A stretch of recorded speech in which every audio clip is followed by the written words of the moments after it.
السلام علیکم ناظرین، بھارت اور پاکستان کی صورتحال کے حوالے سے رپورٹ کریں گے۔ ایک بات واضح ہو چکی ہے اور دنیا بھر کے غیر جانبدار تجزیہ کار، سفارتکار ممالک اور اخبارات لکھنے لگے ہیں کہ بھارت نے پاکستان میں حملہ کرنا ہے۔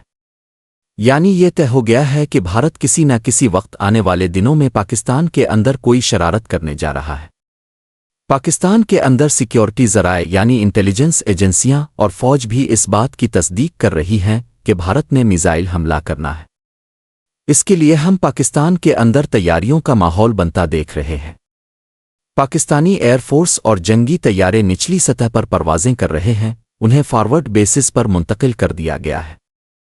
اطلاعات یہ بھی آ رہی ہیں کہ بھارت میں اہم عمارتیں اور ایئر کرافٹ کیریئرز نشانے پر ہیں۔ پاکستانی فوج اور ایئر فورس مکمل طور پر الرٹ اور آپریشنل موڈ میں ہے۔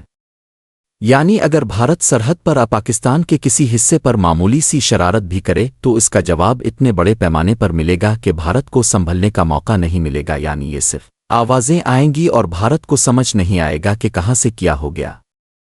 دوسری طرف ہم نے یہ بھی دیکھا ہے کہ ترکی نے پاکستان کو کارگو کے ذریعے ہتھیار، جدید اسلحہ بھیجا ہے۔ یہ ایک بڑی پیش رفت ہے۔ چین نے بھی باضابطہ طور پر کہہ دیا ہے کہ ہم پاکستان کے ساتھ کھڑے ہیں۔ یہ پہلا موقع ہے کہ چین نے کھل کر جنگ کے دوران پاکستان کی حمایت کی ہے۔ چین تنہا نہیں ہے، ایک بڑی عالمی طاقتیں پاکستان کے ساتھ کھڑی ہے۔ اس کے ساتھ ہی بھارتی میڈیا کا پراپیگنڈا بری طرح ناکام ہو چکا ہے، مودی بے نقاب ہو چکے ہیں۔ بھارتی فوجیوں کی آڈیو لیکس بھی ہو رہی ہیں۔ اب بھارتی حکومت نے پاکستان کے کچھ یوٹیوب چینل بند کر دیے ہیں۔ یعنی بھارت پانی بند کرنے سے لے کر یوٹیوب چینلز بند کرنے تک آ گیا ہے۔ پاکستان میں اس صورتحال میں میمز کی بھرمار ہے۔ ایسا محسوس ہوتا ہے جیسے پورا بھارت پاکستان کے لیے ایک مذاق بن چکا ہے۔ ان کے شوز، یوٹیوب کمنٹری، ٹویٹر، ہر جگہ پاکستان میں میمز چھائی ہوئی ہے۔ مثال کے طور پر ایک میم کے فوفو ناراض ہو گئی ہے کیونکہ کسی نے جنگ کا بتایا ہی نہیں۔ آئیے کہ جنگ سر پر ہے اور درزی نے ہماری قمیص کا کام بھی مکمل نہیں کیا۔ آئیے کہ اگر اب کی بار جنگ نہ ہوئی تو میرا یقین اٹھ جائے گا۔ اس طرح کی میمز دھڑا دھڑ وائرل ہو رہی ہیں۔ پاکستانی عوام کو اپنی ایئر فورس اور فوج پر مکمل بھروسہ ہے۔ پاکستانی ایئر فورس کی ایک عظیم وراثت ہے، جیسا کہ ایئر کموڈور سید سجاد حیدر کی مثال دی جاتی ہے۔ آج وہ ہمارے درمیان نہیں ہیں، لیکن ان کی بہادری کے قصے بھارتی فضائیہ کے جنرل بھی تسلیم کرتے تھے۔ اس وقت پاکستانی فوج اور ایئر فورس ہائی الرٹ پر ہے۔ پاکستانی سپاہی بارڈرز پر تیار بیٹھے ہیں۔ کئی فوجیوں نے ویڈیو پیغامات میں چیلنج کیا ہے کہ اگر بھارت میں ہمت ہے تو سامنے آئے۔ اب بات کرتے ہیں ایک بڑی خبر کی۔ ترکی نے پاکستان میں فوجی سازو سامان اور جدید ہتھیار بھجوا دیے ہیں۔ کئی ترک کارگو طیارے اہم فوجی سازو سامان کے ساتھ پاکستان میں لینڈ کر چکے ہیں۔ یہ اس وقت ہو رہا ہے جب اکثر ممالک ایسے مواقع پر پیچھے ہٹ جاتے ہیں تاکہ کوئی غلط تاثر نہ پیدا ہو، لیکن ترکی نے ایسا وقت چنا ہے کہ اس سے ایک مضبوط پیغام گیا ہے۔ چین کے بعد ترکی نے بھی پاکستان کی حمایت میں بڑا قدم اٹھایا ہے۔ جنگ کوئی حل نہیں ہے۔ اللہ ہمیں جنگ سے محفوظ رکھے، مگر دفاع کا حق ہر قوم کو حاصل ہے۔ کمزور رہ کر دنیا میں زندہ نہیں رہا جا سکتا۔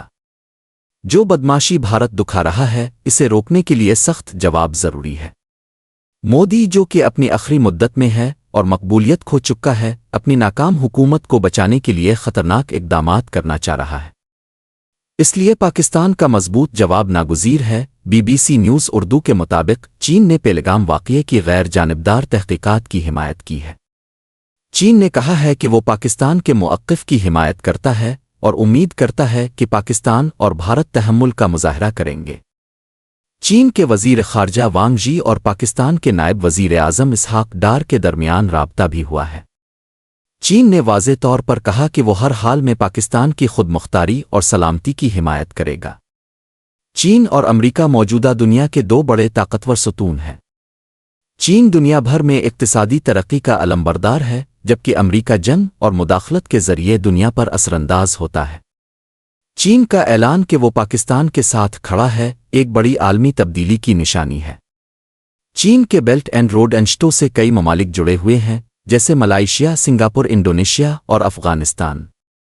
لہذا بھارت کے لیے یہ ایک بڑا خطرہ ہے کہ ایک بڑی عالمی آبادی پاکستان کے ساتھ کھڑی ہو رہی ہے۔ بھارتی دفاعی تجزیہ کاروں کا کہنا ہے کہ چین بھارت پر سائبر حملے بھی کر سکتا ہے، زیر سمندر انٹرنیٹ کیبلز کاٹ سکتا ہے، بینکنگ سسٹم کو تباہ کر سکتا ہے، یہاں تک کہ بھارت میں مودی کے بیت الخلا کی تصاویر بھی منظر عام پر آ سکتی ہے۔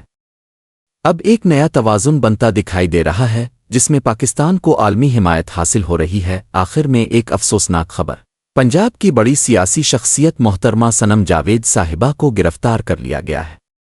وہ شریف خاندان کے خلاف ایک بڑی سیاسی قوت بن چکی تھیں۔ ان کا اس وقت اٹھایا جانا تشویشناک ہے۔